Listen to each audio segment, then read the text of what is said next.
Hamas chief Ismail हानिये की मौत के बाद से ईरान ने इजराइल के खिलाफ मोर्चा खोलने की चेतावनी दी है। हानिये की मौत के लिए ईरान इजराइल को दोषी मानता है। हालांकि इजराइल ने इसकी जिम्मेदारी नहीं ली है।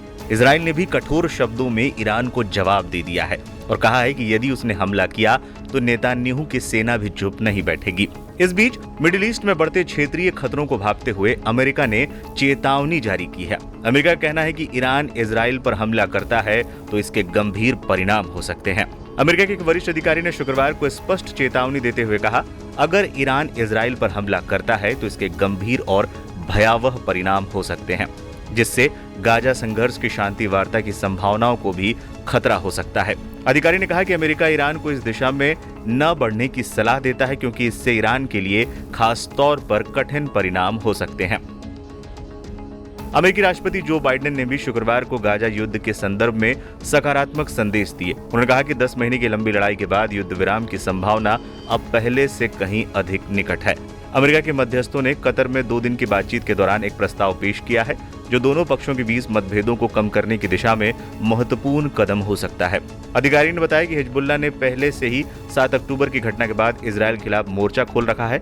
अब अगर ईरान इस समय कुछ ऐसा करता है तो युद्ध विराम और बंधकों की रिहाई की संभावनाओं को और खतरा हो जाएगा। ईरान ने 31 जुलाई को तेहरान में हमास के राजनीतिक प्रमुख इस्माइल हानिये की हत्या के बाद इजराइल को कड़ी चेतावनी दी थी। इसके जवाब में इजरायली विदेश मंत्री ने शुक्रवार को ब्रिटेन और फ्रांस के अपने समकक्षों के साथ एक महत्वपूर्ण बैठक की, जिसमें उन्होंने ये सुनिश्चित करने का प्रयास किया कि अगर ईरान इजराइल पर हमला करता है तो ब्रिटेन और फ्रांस ईरान के अंदर हमला करेंगे। अमेरिकी अधिकारियों ने इस पर प्रतिक्रिया देते हुए कहा है कि अमेरिका, ब्रिटेन और फ्रांस सभी संभावित परिदृश्यों के लिए तैयार हैं और ईरान के किसी भी हमले के खिलाफ इजराइल की रक्षा के लिए आवश्यक कदम उठाएंगे। बता दें, पिछले साल 7 अक्टूबर को दक्षिणी इजराइल में हुए आतंकवादी हमले में 1200 से ज्यादा लोग मारे गए थे और लगभग 250 लोगों को बंधक बनाया गया था। हमास के जिस समूह ने इजराइल पर हमला किया था उसका नेतृत्व याह्या सिनवार ने किया था। बता दें, इस साल 31 जुलाई को हमास की राजनीतिक शाखा के प्रमुख इस्माइल हानिया की ईरान की राजधानी तेहरान में हत्या कर दी गई थी। इस्माइल हानिया की हत्या का आरोप इजराइल पर लगा था। हालांकि अब तक इजराइल ने इसे लेकर कोई आधिकारिक बयान जारी नहीं किया है। इस्माइल हानिया को साल 2018 में अमेरिका ने आतंकवादी घोषित किया था।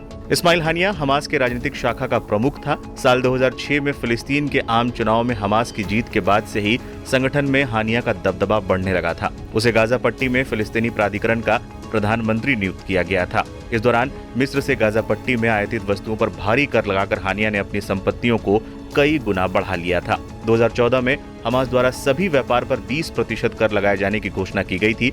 एक रिपोर्ट में दावा किया गया था कि इन करों की वजह से हमास के 1700 टॉप कमांडर करोड़पति हो गए थे।